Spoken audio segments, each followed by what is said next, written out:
मैं पायल आपका एक बार फिर से स्वागत करती हूँ रसोई के रहस्य में। ये हमारा 12वां एपिसोड है और इसमें हम अपनी बर्तनों की बातें थोड़ी सी अगले लेवल पर लेकर जाएंगे। इसमें जो है ज्यादा करके मैं डिस्कस करूंगी आपसे जो अलग अलग सर्फेसिस हैं, अलग अलग मटेरियल है जिनके बर्तन हम किचन में इस्तेमाल करते हैं, कौन से फायदेमंद होंगे, कौन से हम लोगों के यूज के लिए इजी होंगे और कौन से ऐसे हैं जिनको ना यूज करना बेहतर होगा। आओ मिलकर खोले हम रसोई के रहस्य, आओ मिलकर खोले हम। तो हम लोग सब जो है अपने किचन्स में अलग अलग किस्म के मटेरियल यूज करते हैं। कई जो कि हमारे घरों में ऑलरेडी यूज होते हैं, हमारे बड़े यूज करते हैं, पेरेंट्स यूज करते हैं, या हमारे और किचन में जो भी किचन यूज करता है उसमें वो मटेरियल यूज पहले से हो रहा है तो हम भी वही यूज करना शुरू कर देते हैं। कुछ और ऐसे हैं जो कि हम एक्सपेरिमेंट के तौर पे लेकर आते हैं कि नई चीजें हैं, नई मार्केट में आ रही हैं और सब लोग बोलते हैं ये चीज बहुत अच्छी है, इसको इस्तेमाल करना चाहिए। बट उसमें क्या हो जाता है, कई बार गड़बड़ हो जाती है because a lot of that is advertising के चोचले होते हैं, मार्केटिंग के चोचले होते हैं और हमें ये इंफॉर्मेशन नहीं होती। और ये चीजें हमारे लिए सावधानी बरतना इनमें हमको बहुत जरूरी है क्योंकि हमारा खाना इसमें पकता है तो इसमें से जो भी तत्व अपने एक्स्ट्रा हैं जो कि अच्छे ना होंगे वो हमारे खाने में मिल सकते हैं। सो आज की जो हम बातें हैं शुरू करते हैं क्योंकि कई लोग हैं जो इंडक्शन स्टोव यूज करते हैं, हम में से कई लोग गैस इस्तेमाल करते हैं। तो गैस पे तो प्रीटी मच हर किस्म का सरफेस चल जाता है, हर किस्म का मटेरियल चल जाता है, लेकिन इंडक्शन कुकवेयर जो है जो कि ना इलेक्ट्रिसिटी पे चलता है और ना ही गैस पे चलता है, वो एक मैग्नेटिक फील्ड पे चलता है जिसमें कि जिसका सरफेस नीचे है, जो प्लेट होती है उसके नीचे एक कॉपर का कॉइल होता है जिसके साथ एक मैग्नेटिक एनर्जी जनरेट होती है। तो इसीलिए उसके जो बर्तन यूज हम करते हैं, ज्यादा करके अगर आप देखें जो इंडक्शन कुकवेयर यूज करते हो उनके जो बर्तन यूज होते हैं उसका तला जो है एकदम फ्लैट होता है। ये तला फ्लैट इसलिए होता है क्योंकि पूरे बर्तन को इसके वो मैग्नेटिक प्लेट, मैग्नेटिक फील्ड जो है उसके कांटेक्ट में आना है, तभी वो एनर्जी जनरेट होकर खाना आपका पकेगा। ये बहुत ही सेफ, बहुत ही तेज और बहुत ही एफिशिएंट मीडियम है खाना पकाने का। तो इसके जो बर्तन हैं जनरली अलग ही हमको मिलते हैं। कई जो है मोस्टली स्टेनलेस स्टील, मैंने देखा है काफी सारे स्टेनलेस स्टील के बर्तन होते हैं जो इसमें होते हैं और उसमें जो एल्यूमिनियम वगैरह वाले भी होते हैं, डायरेक्ट एल्यूमिनियम नहीं होते बट एल्यूमिनियम इसमें लेयर्स होते हैं जिसपे स्टील के साथ एल्यूमिनियम मिला हुआ होता है, लेयर्स में होता है, या कॉपर भी होता है क्योंकि ये सब मटेरियल्स जो है डायरेक्टली कॉपर हुआ, एल्यूमिनियम हुआ, ये डायरेक्टली मैग्नेटिक फील्ड नहीं जनरेट करते। आयरन है, जैसे हमारा कास्ट आयरन है, लोहा है, आपको पता है लोहा मैग्नेट वैसे ही पकड़ता है, तो लोहे के जो बर्तन होते हैं वो भी इसके लिए अच्छे होते हैं, इसमें खास बने हुए होते हैं। और एक और चीज है कार्बन स्टील, जो कि स्टील की ही वैरायटी है लेकिन और बहुत ही एफिशिएंट वैरायटी, इसकी चाकू वगैरह भी बनते हैं जो कि बहुत ही स्टर्डी और हार्ड वैरायटी है और इसको भी यूज किया जाता है। अब इसमें क्या होता है जनरली कि हमारा खाना बन जाता है आराम से, उसमें कोई प्रॉब्लम नहीं है, बट कभी कभी हमको क्योंकि हमको दिखता नहीं है, चीजें चिपक जाएं तो उसको फिर साफ करना मुश्किल हो जाता है। कई चीजें अगर ना पता हो, हम ध्यान न दें और कुछ है तो फिर चिपक गया, खाना खराब हो सकता है। तो मैंने देखा है कि कई सारी कंपनीज, प्रेस्टीज वगैरह जैसी कंपनीज हैं जिनके इंडक्शन कुकवेयर भी अवेलेबल है जो कि एल्यूमिनियम कोटेड होते हैं और उनको इस्तेमाल करना बहुत आसान होता है। बेसिकली ये नीचे से फ्लैट ही होते हैं और इसमें तवा आता है, कढ़ाई आती है और आपका सॉस पैन आता है, फ्राइंग पैन आता है। तो अलग अलग किस्म के हैं जो उन्होंने खास इंडक्शन के लिए ही बनाए हैं। उनके अंदर का सरफेस जो मैंने देखा है ज्यादा करके काला रंग का होता है। कई लोगों ने मुझे बताया कि ये ग्रेनाइट कुकवेयर है, तो मैं पता करना चाह रही थी कि ग्रेनाइट कुकवेयर में ऐसा क्या है जो कि टेफ्लॉन या हमारा जो रेगुलर नॉन स्टिक वेयर है उससे अलग हो। मैं पढ़ रही थी इसके बारे में और मुझे पता चला कि उतना कोई खास फर्क नहीं है। ऐसा नहीं है कि ये कोई बहुत ही सुपीरियर कोटिंग है और अल्टीमेटली ये सब बेसिकली कोटिंग ही है। एल्यूमिनियम पे और अलग मेटल्स के ऊपर इसको कोट किया जाता है। तो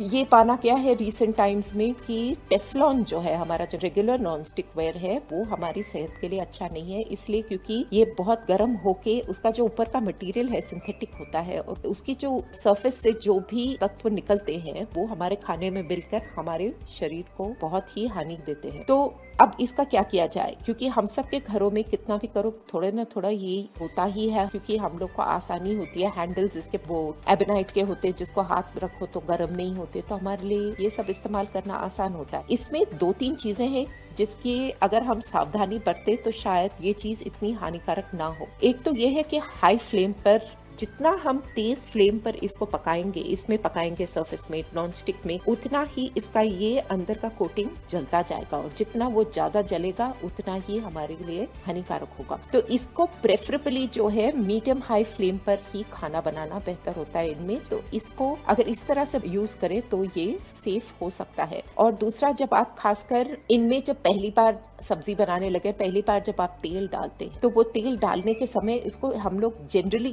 तेल डालकर तेज कर देते ताकि तेल गर्म हो जाए और हम उसमें अपना जो भी जीरा राई जो डालना है उससे करके पकाना शुरू करें। लेकिन उस पॉइंट पर भी अगर उसको हम जलाते हैं, तेल डालकर जलाते हैं, तो वो भी उसी तरह का जो तत्व है वो निकलेगा उसमें से और वो हमारे खाने में बुरा होगा। तो इसलिए इसमें अगर ये सावधानी बरती जाए तो बेहतर होगी। और एक और चीज जो इसमें बहुत ही डेफिनेट रूल है, वो तो आप लोग सब जानते ही हैं, सब लोग इस्तेमाल करते हैं, वो है वुडन स्पून यूज करना। इसके ऊपर मेटल का चम्मच बिल्कुल नहीं यूज करना, क्योंकि मेटल का चम्मच यूज करने से स्क्रैच पड़ जाता है। और आफ्टर ऑल इसके ऊपर एक कोटिंग ही तो है, वो जो भी टेफ्लॉन हो, चाहे ग्रेनाइट हो, चाहे मार्बल हो, अलग अलग किस्म की, बट अल्टीमेटली क्या है वो तो कोटिंग ही है ना। तो इसमें अगर आप कच्छी चलाएंगे स्टील की या कोई भी चलाएंगे तो उसमें स्क्रैच पड़ जाएगा। और एक बार स्क्रैच पड़ गया तो आपको पता है धीरे धीरे करते करते काम करते करते उसके ऊपर से वो सरफेस निकलना शुरू हो जाएगा और नीचे का सरफेस बाहर आ जाएगा। और एक बार उसका टेफ्लॉन का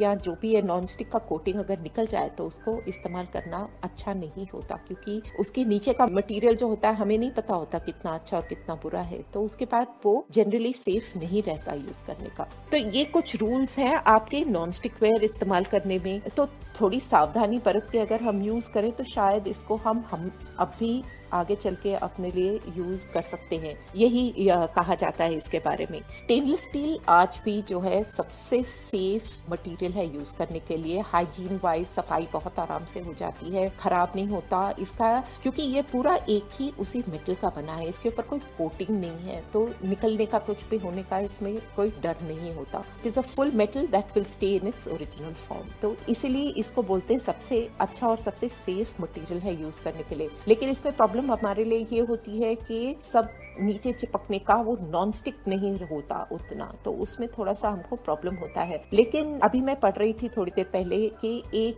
प्रकार का स्टेनलेस स्टील है जो अवेलेबल है जिसको ट्राईप्लाई स्टील कहते हैं। तो वो लोग इसके बारे में आप लोग अगर पढ़ना चाहें तो देखें। आई थिंक अल्पा करके कोई कंपनी है, अल्पा इंडिया शायद कंपनी है, अगर आप देखें तो उन्होंने ट्राईप्लाई स्टील के बारे में बात किया और वो कहते हैं कि ये एकदम नॉन स्टिक है। तो इसमें बेसिकली क्या है कि इन्होंने नीचे का जो तला है उसको सैंडविच किया हुआ है अलग मटेरियल्स के साथ, 2 या 3 मटेरियल्स के साथ। अंदर का जो है, जो अपना अंदर जहाँ पर पकता है वो तो एकदम ही स्टेनलेस स्टील की है, उसके नीचे और बीच का जो तला है, बीच में जो सैंडविच किया हुआ नीचे का तला है, उसमें उन्होंने कुछ और मेटल्स मिक्स किए हुए हैं जिससे कि हीट भी अच्छे से जनरेट हो और वो हानिकारक भी ना हो, क्योंकि अंदर का मटेरियल तो अपने पास स्टील ही है और उसकी वजह से ये नॉन स्टिक रहेगा। इसके बर्तन जो है वो कह रहे हैं कि इंडक्शन के काम भी आ सकते हैं, इंडक्शन कुकिंग के काम भी आ सकते हैं और हमारे रेगुलर गैस के ऊपर भी इसको इस्तेमाल किया जा सकता है। तो इसके बारे में और जांचना आगे, अभी तक मैंने इसके बारे में कुछ देखा नहीं है, मैंने सिर्फ पढ़ा है इसके बारे में। तो शायद this might be a good option for us to explore, क्या पता हो सकता है इसमें कुछ अच्छा ही अपने को मिल जाए।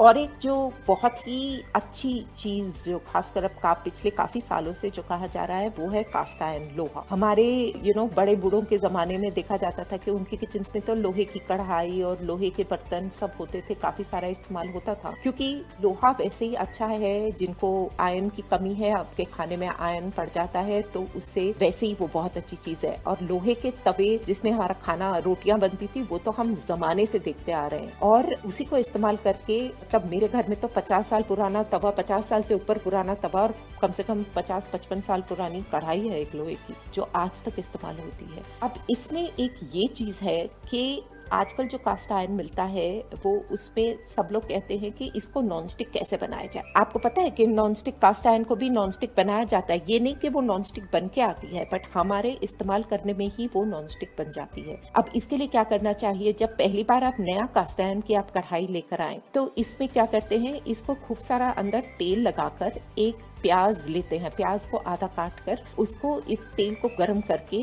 वो प्याज को उसके ऊपर मलते हैं जब तक कि प्याज थोड़ा सा उस तरफ से नीचे से जल ना जाए गर्मी में। तो इसको 2-3 बार उसको करके ठंडा करके धो देते हैं, फिर इसको 2-3 बार ऐसा करते हैं। इसको कहते हैं सीजनिंग। सीजनिंग के भी अलग 2-3 मेथड्स होते हैं, उसके बाद से इस्तेमाल करना शुरू करते हैं। और इससे क्या है, इस पे धीरे धीरे ये तेल का लेयर बनते बनते बनते बनते ये ऑलमोस्ट इतना बेहतरीन नॉन स्टिक हो जाता है कि आपको कभी भी इसकी मतलब कमी नहीं महसूस होती कि आपके पास नॉन स्टिक नहीं है। अब इसको धोने के वक्त भी सावधानी बरतनी पड़ती है। जब आप इसको धोएंगे तो इसको जैसे हम नॉर्मली साबुन लगाकर घस के चीजों को धोते हैं उसको वैसे घसना नहीं है। इसको सॉफ्ट एक ब्रश लेकर या सॉफ्ट वाला स्क्रबर लेकर उसको हल्के हाथ से सिर्फ गर्म पानी डालकर उसको थोड़ा सा साबुन अंदर डालकर उसको हल्के हाथ से साफ कर देना है और हल्के हाथ से उसको सुखा कर रखना है, क्योंकि इसके ऊपर ये जो थोड़ा सा तेल जो आप खाने के टाइम जो रहा था वो ही तेल रहेगा। उसके ऊपर से गंदगी हमने निकाल दी, खाने का जो रेसिड्यू था, बचा कुचा जो था लगा हुआ था वो सब तो हमने निकाल दिया। तो इससे क्या होगा कि लेयर के ऊपर लेयर आपकी तेल की लेयर बनती जाएगी और इसको बोलते हैं पेटीना, PETINA। ये पेटीना जो है is what is the non stick coating over a period of time. और इसको जब समेट के आप रखते हैं लोहे की कढ़ाई को तो इस पे भी हल्के हाथ से तेल लगाकर समेटना इसको अच्छा होता है, क्योंकि इससे क्या होगा कि अगर मौसम बदले या कहीं पर गीला हाथ लग जाए जंग नहीं पकड़ेगा। जंग पकड़ गई तो फिर आपको पता है जंग अच्छी नहीं होती, हानिकारक होती है। तो इसीलिए इसको अच्छी तरह से तेल लगाकर, तो हमको क्योंकि हमको दिखता नहीं है, हमको पता नहीं चलेगा जंग लगी है नहीं लगी है, तो अगर तेल लगा हुआ होगा तो हमको पक्का पता है कि इस पे जंग नहीं लगेगी। तो आप उसको वैसे पड़ा रहने दें और इस्तेमाल करने से पहले भी एक बार गर्म पानी डालकर हल्के हाथ से उसको धो लें, साफ कर लें और उसके बाद इस्तेमाल करें। इसी तरह से यही प्रोसेस यूज करके आप हर वक्त अगर यूज करेंगे तो आप देखेंगे कुछ वक्त के बाद आपका लोहे की आपकी जो कढ़ाई है, लोहे का आपका तवा है या और कोई भी बर्तन है कास्ट आयरन का, वो धीरे धीरे नॉन स्टिक बन जाएगा। इसमें एक और चीज है कि खाना काला हो सकता है बट खाना इसमें क्रिस्प भी बहुत अच्छी तरह से बनता है, क्योंकि लोहा हीट इस तरफ से पकड़ता है कि अच्छा होता है। तो इसमें जो कई चीजें हैं जो काले जिसमें पड़ जाए तो कोई फर्क ना पड़े, उस तरह की चीजें ज्यादा बनाई जाती हैं, ना कि जिसका एकदम हुलिया बदल जाए। तो अलग अलग चीजें इस्तेमाल कर सकते हैं हम, हमारे पास इन एनी केस मटेरियल्स अलग अलग घर में अवेलेबल होते ही हैं। ये था कास्ट आयरन। अब कई घरों में बहुत सालों से एल्यूमिनियम में पकाने की पद्धति चलती आ रही है। आज के दिन भी एल्यूमिनियम के बहुत सारे बर्तन लोग इस्तेमाल करते हैं। एल्यूमिनियम इसलिए इस्तेमाल करते हैं क्योंकि एल्यूमिनियम का तला कितना भी भारी हो, इसकी भी हीट कंडक्टिंग बहुत फास्ट होती है, इसमें पकवान बहुत जल्दी पकता है और अच्छे से पकता है इसकी वजह से। बट एल्यूमिनियम के लिए भी ये कहा जाता है कि एल्यूमिनियम के अंदर भी एक लेयर बन जाता है, एक ऑक्सीडेशन टाइप का लेयर बन जाता है जो कि सेहत के लिए अच्छा नहीं होता। इसमें कहते हैं कि खट्टा नहीं पकाना चाहिए, क्योंकि खट्टा पकाने से वो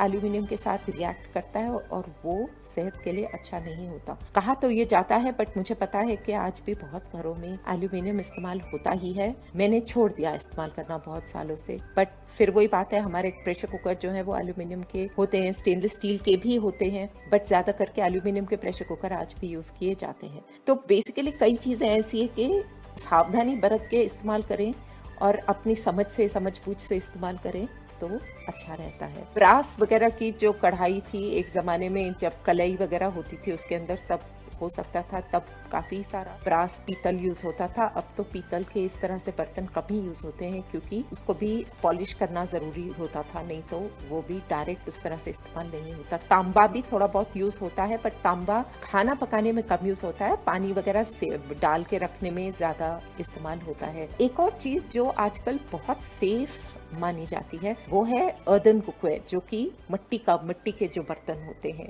एक आप सोचो, हम लोग पूरा ऑलमोस्ट फुल सर्कल ही बोलेंगे आ गए हैं। जो हम लोग जब अपनी हिस्ट्री के बारे में पढ़ते हैं, स्टोन एज के बारे में वगैरह पढ़ते हैं, हड़प्पा वगैरह के बारे में पढ़ते हैं हिस्ट्री में, तो अगर आपको याद है तो अपनी हिस्ट्री अगर स्कूल की याद है तो तब इस्तेमाल किया जाता था मिट्टी के बर्तन। आज के दिन फिर कहते हैं कि मिट्टी के बर्तन इस्तेमाल करो, वो सबसे सेफ और सबसे हेल्दी है, क्योंकि उसमें ना ही उसमें से कुछ निकलता है और ना ही उसमें, बट आजकल क्या होता है, कई लोग पॉलिश कर देते हैं। पॉलिश करना फिर वो चीज़ अच्छी नहीं होती, बट अगर प्रॉपर अच्छे से बना हुआ मिट्टी, जैसे घड़े आपके जिसके बनते हैं, टेराकोटा जो होता है, अगर उसके बर्तन हो तो बोलते हैं उसमें भी खाना पका हुआ बहुत स्वाद होता है, क्योंकि उस मिट्टी का जो हर सरफेस का, अगर आप याद रखें तो हर सरफेस का जो है एक अपना ही टेस्ट होता है जो वो मिल के आता है। तो इस तरह से इसमें जो पकाया हुआ होता है वो भी खाना बोलते हैं बहुत ही पौष्टिक और बहुत अच्छा होता है। नॉन स्टिक शायद वो भी ना हो, बट फिर भी उसके अंदर अगर पकाना हो तो उतनी प्रॉब्लम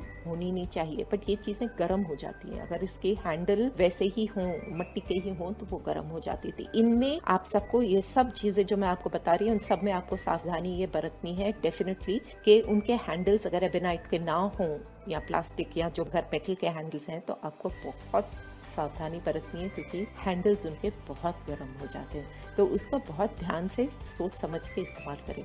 अब एक और मटेरियल जो यूज होता है वो है इनामल। अपना हम लोग के पुराने जमाने में अगर देखें तो घरों में चिलमचियां वगैरह वो इनामल की कोटिंग की होती थी। इनामल भी बहुत ही हार्ड कोटिंग होता है, तो उसके अंदर वो लोग अलग अलग सर्फेसिस यूज करके, लोहा यूज करते हैं या स्टील यूज करते हैं। सब आज के दिन भी आपको सेट्स मिलते हैं, कुक एंड सर्व बोलते हैं उसको। सो बेसिकली उसमें आप पका भी सकते हैं और उसी में सर्व भी कर सकते हैं। तो ये काफी जनरली ऑफ वाइट कलर की कोटिंग होती है, थोड़ा सा डिजाइन वगैरह सब होता है। हैंडल्स वगैरह वाले सॉसपैन भी आते हैं इसमें, तो इसमें आप खाना पकाकर उसी में ही सर्व करते हैं। और इनामल जो है बहुत ही हार्ड कोटिंग है, अगर चिप नहीं होता तो इसको इस्तेमाल करना बहुत ही आसान है। और ये इसको साफ करना बहुत आसान है, हाइजीनिक है, और इसमें खराब होने वाली कोई चीज नहीं है, अनलेस की उसको बुरी तरह से हैंडल करा जाए। और एक तरफ से अगर चिप हो गया, एक बार चिप हो गया तो आपको पता है फिर तो वो चीज कहीं ना कहीं से निकलती ही जाएगी। अब एक और चीज जो हम लोग यूज करते हैं, जिसके बारे में हम सुनते हैं, वो है स्टोनवेयर। स्टोनवेयर जो है महंगा काफी होता है, बट वो भी बेसिकली क्ले होता है, बहुत ही हार्ड और बहुत ही ड्यूरेबल सरफेस होता है। बहुत अलग अलग किस्म के प्रोसेस से जाकर इसको बनाया जाता है, और ये भी अलग अलग किस्म की यूजेस में मिलता है। अपने इंडक्शन के लिए भी मिलता है और दूसरे रेगुलर कुकिंग के लिए भी मिलता है, बट ये भी बहुत सेफ और बहुत ही इजी टू यूज है। सिर्फ ये है कि महंगा बहुत है, बट व्हेन आई से इजी टू यूज मतलब कुछ भी चीज आपको पता है टूट सकती है, तो इनको सबको ध्यान से इस्तेमाल करना बहुत जरूरी है। फिर ऑल्सो अपना ये है सिरामिक भी मिट्टी ही है, मिट्टी का ही बेस है, अलग प्रोसेस से बनाया जाता है, इसको भी भट्टी में पकाया जाता है। तो सिरामिक का भी जो है, सिरामिक के बर्तनों में भी खाना बनता है, वो भी अंदर से एक हद तक काफी नॉन स्टिक होता है। और इसके जो सिरामिक के जो बर्तन है, इसके जो पैन्स वगैरह अगर मिले तो वो भी काफी हद तक नॉन स्टिक है। और सिरामिक कोटिंग के भी पैन्स मिलते हैं, तो जैसे टेफलॉन है, ग्रेनाइट, ये सब कोटिंग मिलती है, उस तरह से सिरामिक कोटिंग के पैन्स मिलते हैं। ये जनरली अंदर से सफेद रंग के होते हैं। कढ़ाई मिलती है, सॉस पैन मिलता है, फ्राइंग पैन मिलता है। तो इसको भी अगर आप बुरी तरह से ना ट्रीट करें, तो चिप ना हो, तो ये बहुत ही टफ सरफेस है और ये चिप आसानी से नहीं होता और बहुत हद तक नॉन स्टिक ही है। इनफैक्ट ये काफी नॉन स्टिक, इसमें कोई प्रॉब्लम नहीं है चिपकने की या जो भी है। तो ये एक और सरफेस है जो एक्सप्लोर कर सकते हैं। दूसरा अपना आगे इन एनी केस ग्लासवेयर है अलग अलग किस्म का, जो कि हम लोग ओवन्स वगैरह में यूज करते हैं। पायरैक्स यूज करते हैं। Pyrex is the glass, that is the variety of glass that is use. वो थिक जो ग्लास होता है जिसको हम माइक्रोवेव्स में डाल सकते हैं, ओवन्स में पका सकते हैं। ये सब चीजें बहुत सेफ है, ये भी साफ है, सेफ है यूज करना। इसको डायरेक्ट आग पे नहीं रख सकते, इंडक्शन कुकवेयर के काम नहीं आता, बट माइक्रोवेव में डाल के गर्म करना हो या कुछ पकाना हो, या फिर ओवन के अंदर आप डालकर अलग अलग किस्म की चीजें आप बेक करते हैं, उन सब चीजों के लिए, या पकाते भी हैं ओवन में फॉर दैट मैटर, उन सब चीजों के लिए ये पायरैक्स वाला बहुत अच्छा होता है। और बेकिंग के लिए एल्यूमिनियम के बर्तन ज्यादा यूज किए जाते हैं, क्योंकि फिर से एल्यूमिनियम बहुत ही अच्छा कंडक्टर है हीट का, तो उसके अंदर चीजें ज्यादा जल्दी पकती हैं। तो ये थोड़ी सी बातें अगर हम जांच लें अपने कुकवेयर के बारे में कि कौन सी चीज हमको इस्तेमाल करना चाहिए, ये सब इसमें काफी सारे फैक्टर्स हैं जो आते हैं। कई चीजें बहुत अच्छी हैं लेकिन बहुत महंगी है। हमको ये भी सोच के चलना पड़ता है कि हम अफोर्ड कर पाएंगे या नहीं। ऐसा तो नहीं है कि हम जो चीज हमारे से नहीं खरीदी जाती वो भी हम जबरदस्ती खरीद लें, बट कई बार ये होता है कि प्रोज एंड कॉन्स इसके वे करके अगर हम देखें कॉस्ट वर्सेस यूटिलिटी अगर हम देखें कि आज एक चीज के अगर हम एक चीज पे हम ज्यादा पैसे खर्च करते हैं तो इसको आज एक बार खरीदें और इसकी ड्यूरेबिलिटी और इसकी लाइफ अगर लंबी है तो शायद it might make sense to buy something and invest it in something once and then probably keep it for a long time to come. Pyrex वगैरह भी एक ज़माने में ये जो अवन का जो कुकवेयर है एक ज़माने में इतना महंगा होता था, आज के दिन वो उतना महंगा नहीं है। बोरोसिल है, पायरैक्स है, अलग अलग ब्रांड्स आते हैं आजकल, वो सब उतने महंगे अब नहीं है। तो इसी तरह से थोड़ा सा रिसर्च करके थोड़ा देखकर अपने को जो सूट करता है उसके हिसाब से सावधानी बरत के और आपके घर में किस तरह का खाना पकता है उसके बारे में थोड़ा समझ के फिर चूज करें आपको अपनी किचन में क्या चाहिए। आई होप इससे आपको मदद मिलेगी डिसीजन मेकिंग में, और जैसे भी होगा हर वक्त के जैसे हम इसको आगे डिस्कस करते रहेंगे और जांचेंगे। आपके पास और कितना कुछ इन्फॉर्मेशन हो तो हमारे साथ जरूर शेयर करिए और सुनते रहिए हमारे साथ अगली कड़ी तक। Thank you.